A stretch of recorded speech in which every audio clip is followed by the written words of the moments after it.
അർജുൻ കല്യാണാണ് വിശദാംശങ്ങൾ നൽകിക്കൊണ്ടിരിക്കുന്നത്. അർജുൻ സൂചിപ്പിച്ചതുപോലെ തന്നെ കണ്ണാടിപ്പറമ്പ് മേഖലയിൽ നിന്ന് ഈ സ്റ്റെപ്പ് റോഡ് ഭാഗത്തേക്കാണ് ഈ ആന മതപ്പാടോടുകൂടി ഇടഞ്ഞോടിയിട്ടുള്ളത്. അവിടെയുള്ള ആളുകളൊക്കെ വലിയ ജാഗ്രത പാലിക്കണമെന്നുള്ള മുന്നറിയിപ്പ് നൽകിയിരിക്കുകയാണ്. പോലീസിനോട് ഏറ്റവും ഒടുവിലായി അർജുൻ ബന്ധപ്പെട്ടപ്പോഴും പറഞ്ഞത് ആനയെ തളയ്ക്കാനുള്ള അതീവ ശ്രമം നടന്നുകൊണ്ടിരിക്കുകയാണ് എന്നുള്ളതാണ്. ആ ദൗത്യം പുരോഗമിക്കുന്നതേ ഉള്ളൂ. ഇപ്പോൾ 1 മണിക്കൂറോളം പിന്നിട്ടിരിക്കുന്നു. ആന ഇത്തരത്തിൽ ഇടഞ്ഞോടിയിട്ട് സ്റ്റെപ്പ് റോഡ് ഭാഗത്തേക്കാണ് ആന പോയിട്ടുള്ളത്. അവിടെയുള്ള ജനങ്ങളോടൊക്കെ ജാഗ്രത പാലിക്കണമെന്നുള്ളൊരു നിർദ്ദേശമാണ് നൽകുന്നത് അധികൃതർ.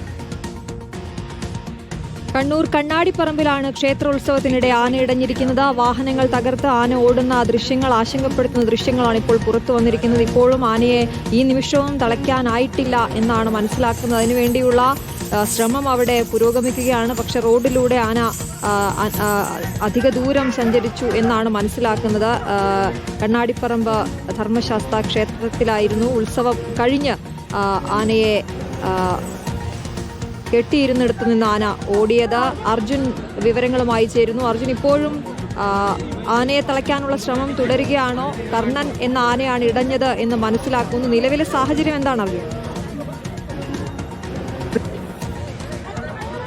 തീവ്രമായിട്ടുള്ള ശ്രമം തുടർന്നുകൊണ്ടിരിക്കുകയാണ്. ആനയെ തളക്കാൻ വേണ്ടി കഴിഞ്ഞിട്ടില്ല എന്ന് തന്നെയാണ് ഏറെ പരിഭ്രാന്തി പരത്തുന്നത്. എന്തായാലും പോലീസും നാട്ടുകാരും ഒക്കെ ഇടപെട്ടുകൊണ്ട് ആനയെ തളക്കാൻ വേണ്ടി ശ്രമിക്കുന്നു എന്നുള്ളതാണ് ഏറ്റവും പ്രധാനപ്പെട്ട കാര്യം. ഈ ക്ഷേത്രോത്സവത്തിനിടയിൽ വലിയ ആളുകളൊക്കെ പങ്കെടുക്കുന്ന ഒരു വലിയ ഉത്സവം തന്നെയാണ്. ഈ പൂര മഹോത്സവത്തിൻ്റെയൊക്കെ ഭാഗമായി നടക്കുന്ന ഒരു ഉത്സവമാണ്. ധർമ്മശാസ്ത്ര ക്ഷേത്രം കൂടിയാണത്. അവിടെയാണ് ഇങ്ങനെ ഒരു അപകടം നടന്നിരിക്കുന്നത്. എന്തായാലും ഇപ്പോഴും ആശങ്ക ഉണ്ടാക്കുന്നുണ്ട്, വലിയ പരിഭ്രാന്തി ഉണ്ടാക്കുന്നുണ്ട്.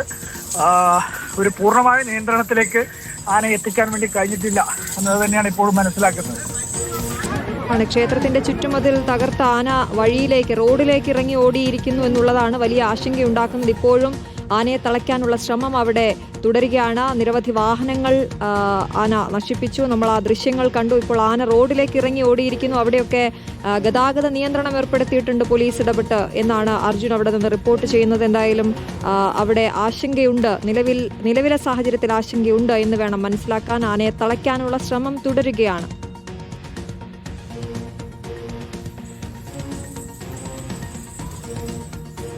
അർജുൻ കല്യാട് തുടരുന്നുണ്ട്. അർജുൻ, ഈ ആനയെ തളയ്ക്കാനുള്ള ശ്രമം അത് എങ്ങനെ പുരോഗമിക്കുന്നു എന്നാണ് ഏറ്റവും ഒടുവിലായി നമ്മൾ പോലീസിനോട് അടക്കം ബന്ധപ്പെടുമ്പോൾ അവർ പറയുന്നത്. അർജുൻ, പോലീസിൽ നിന്നുമൊക്കെ ലഭിക്കുന്ന വിവരങ്ങൾ എന്ന് പറയുന്നത് ഈ പറയുന്ന ആനയുടെ പാപ്പാന്മാരും അതുപോലെ തന്നെ പോലീസുമാണ് പ്രധാനമായും ഈ പറയുന്ന ആനയെ തളക്കാനുള്ള പ്രവർത്തനത്തിന് നേതൃത്വം നൽകുന്നത്. നാട്ടുകാരുടെ സഹായമുണ്ട്. പക്ഷേ ഒരുപാട് ആളുകൾ കൂടുന്നത് വലിയ ബുദ്ധിമുട്ടുണ്ടാക്കും എന്നുള്ള കാര്യം കൂടി അവർ സൂചിപ്പിക്കുന്നുണ്ട്. പോലീസൊക്കെ പറയുന്നത് ഒരു വലിയ ജാഗ്രത പാലിക്കണം. കാരണം ആന ഒരിടത്ത് നിൽക്കുകയല്ല, അതിങ്ങനെ സഞ്ചരിച്ചു കൊണ്ടിരിക്കുകയാണ്. കണ്ണാടിപ്പറമ്പിൽ നിന്നും സ്റ്റെപ്പ് റോഡിലേക്ക് എത്തി പിന്നീട് പ്രധാനപ്പെട്ട വാഹനങ്ങളൊക്കെ പോകുന്ന വഴിയിലേക്ക് അല്ലെങ്കിൽ പ്രധാനപ്പെട്ട റോഡിലേക്ക് സഞ്ചരിക്കുക. സ്റ്റെപ്പ് റോഡ് എന്ന് പറയുന്നത് മയ്യിലിൽ നിന്നും കണ്ണൂരിലേക്കൊക്കെ വരുന്ന ഒരു പ്രധാനപ്പെട്ട വഴിയാണ്. ആ വഴിയിലാണ് ഇത്തരമൊരു സംഭവം ഉണ്ടായി. അതുകൊണ്ട് തന്നെ കൃത്യമായ രീതിയിലുള്ള ജാഗ്രത ആളുകൾ പാലിക്കണം. വെറുതെ ആന ഇടഞ്ഞിട്ടുണ്ട് എന്നത് കാണാൻ വേണ്ടിയോ അല്ലെങ്കിൽ ആളുകൾ കൂടുന്നതൊക്കെ ഒഴിവാക്കണം എന്നുള്ള കാര്യമൊക്കെ അവർ പറയുന്നുണ്ട്. എന്തായാലും ഈ പാപ്പാന്മാരൊക്കെ അതിനു വേണ്ടിയിട്ടുള്ള തീവ്രമായിട്ടുള്ള ശ്രമം അല്ലെങ്കിൽ ആവശ്യമായിട്ടുള്ള ആളുകളുടെയൊക്കെ സഹായം ഇപ്പോൾ തന്നെ തേടിയിട്ടുണ്ട് എന്നുള്ള കാര്യം കൂടി അവർ സൂചിപ്പിക്കുന്നുണ്ട്. അവരൊക്കെ പറയുന്നത് കൂടുതൽ വിദഗ്ധരായിട്ടുള്ള ആളുകളെയൊക്കെ ഇവിടത്തേക്ക് എത്തിക്കാൻ അല്ലെങ്കിൽ ഈ പറയുന്ന ആനയുമായൊക്കെ അടുത്തിടപെടുന്ന തൊട്ടടുത്തുള്ള ആനപ്പാപ്പാന്മാരെയൊക്കെ ഇവിടത്തേക്ക് എത്തിക്കാൻ ആവശ്യമായിട്ടുള്ള ശ്രമമൊക്കെ നടക്കുന്നുണ്ട്. പക്ഷെ നാട്ടുകാരൊക്കെ കാര്യമായ രീതിയിൽ സഹകരിച്ചു കഴിഞ്ഞാൽ അല്ലെങ്കിൽ അവരുടെയൊക്കെ ഒരു പിന്തുണയോടുകൂടി ഉടൻ തന്നെ ഈ ആനയെ തളക്കാൻ വേണ്ടി കഴിയും എന്നുള്ള ഒരു വിശ്വാസമാണ് ഇപ്പോൾ ആളുകൾ പങ്കുവെക്കുന്നത്. എന്തായാലും ഇപ്പോഴും ആനയെ തളക്കാൻ വേണ്ടി കഴിഞ്ഞിട്ടില്ല എന്നത് ഏറെ ആശങ്കാജനകമായിട്ടുള്ള ഒരു കാര്യം തന്നെയാണ്. അതിനു വേണ്ടിയിട്ടുള്ള ശ്രമം ഇപ്പോഴും തുടർന്നുകൊണ്ടേയിരിക്കുകയാണ്. തീർച്ചയായും അത് വലിയ ആശങ്കയാണ്. അർജുൻ സൂചിപ്പിച്ചതുപോലെ തന്നെ ഈ ആന ഇങ്ങനെ സഞ്ചരിച്ചുകൊണ്ടേ ഇരിക്കുകയാണ് എന്നുള്ളതാണ് വലിയ ആശങ്ക. ഇവിടേക്കൊക്കെ കയറി ചെല്ലാം എന്നുള്ള വലിയ ആശങ്ക അവശേഷിക്കുകയാണ്. ഇപ്പോൾ ഏറ്റവും ഒടുവിലായി വിവരം ലഭിക്കുമ്പോൾ ഈ കണ്ണാടിപ്പറമ്പിൽ നിന്ന് സ്റ്റെപ്പ് റോഡ് ഭാഗത്തേക്കാണ് ഈ ആന പോയിട്ടുള്ളത്. അവിടെയുള്ള ജനങ്ങൾക്കെല്ലാം ജാഗ്രതാ നിർദ്ദേശം നൽകിയിട്ടുണ്ട്, ഗതാഗത നിയന്ത്രണം ഏർപ്പെടുത്തിയിട്ടുണ്ട്. ആനയെ തളയ്ക്കാനുള്ള ശ്രമം തുടരുകയാണ്. അർജുൻ കല്യാടാണ് വിശദാംശങ്ങൾ നൽകിയത്.